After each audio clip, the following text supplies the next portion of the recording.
I never thought reaching for one book on a tall ladder would change how my heart felt. It was a quiet afternoon in the old city library. The tall wooden shelves reached high toward the ceiling, and the air smelled of old paper and calm. I had climbed the rolling ladder to find a book on the top shelf. My fingers stretched but could not quite reach it. I leaned a little farther, balancing carefully. Then I felt strong, gentle hands on my hips. A calm voice behind me said, "Hold on, let me steady you." His hands rested securely on my waist, warm and firm through my thin dress. That first touch, his palms gently holding my hips to keep me safe on the ladder, sent a slow, sweet shiver all through me. I did not pull away. Instead, I stayed right there, feeling the warmth of his hands and the steady strength of his body close behind mine. "Thank you," I whispered. "No problem," he replied softly. "I didn't want you to fall."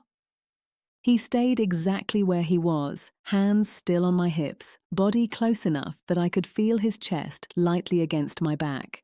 With one hand, he reached up past me and easily took the book from the shelf. He handed it to me, but his other hand remained on my hip, thumb making one small, comforting circle. I climbed down slowly. His hands guided me the whole way, sliding gently from my hips to my lower back as my feet touched the floor. When I stood in front of him, we were very close in the narrow aisle between the shelves. He did not step back, neither did I. His hands stayed lightly on my waist, keeping us connected. "You come here often?" he asked, voice low so it would not disturb the quiet library. "Almost every week," I answered. "I love the silence." "Me too." We started walking together through the tall shelves. His hand moved naturally to the small of my back, guiding me gently. Every few steps our arms brushed. The closeness felt so natural. We talked about books we loved, about stories that stayed with us, about how the library always made the world feel a little softer. At one point, we stopped in a quiet corner. Nikhil turned me gently to face him. His hands settled again on my waist, pulling me a little closer. Our hips brushed softly. He looked into my eyes for a long moment, then leaned down and placed the softest kiss on my forehead. His lips lingered there, warm and tender. My eyes closed. When he pulled back, he kept his hands on my waist. "I'm Nikhil," he said quietly. "I'm Priya." We kept walking side by side. His hand never left my lower back. Sometimes his fingers would make small, soothing movements, and I would lean into them. The longing started right there, a beautiful, warm ache that grew with every gentle touch. We spent the whole afternoon in the library. We sat on a small wooden bench in a hidden reading nook. Nikhil sat so close that our thighs touched.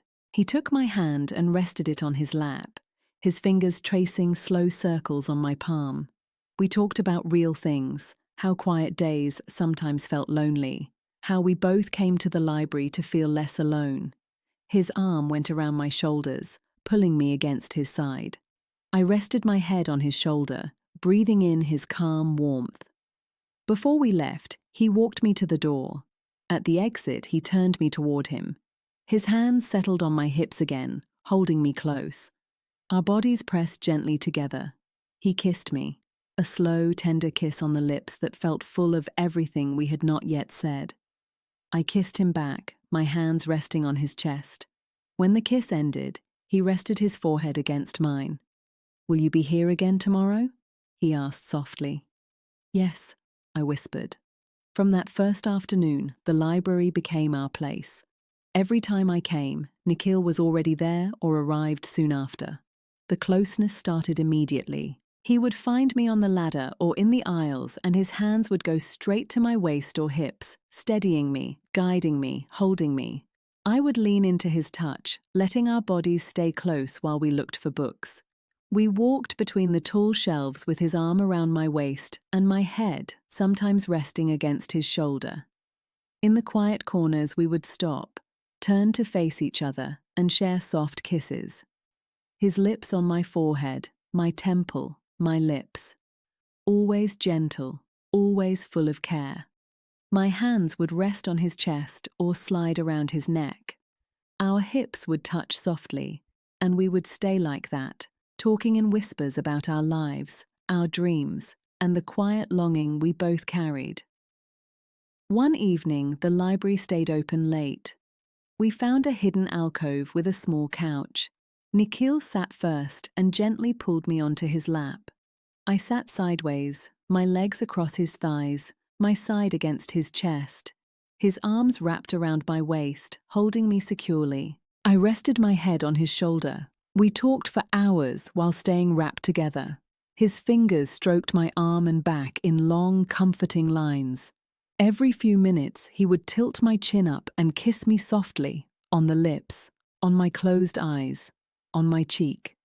The longing between us felt alive and sweet, yet we kept every touch tender and respectful. We shared more of our hearts there. I told him about the days when I felt unseen.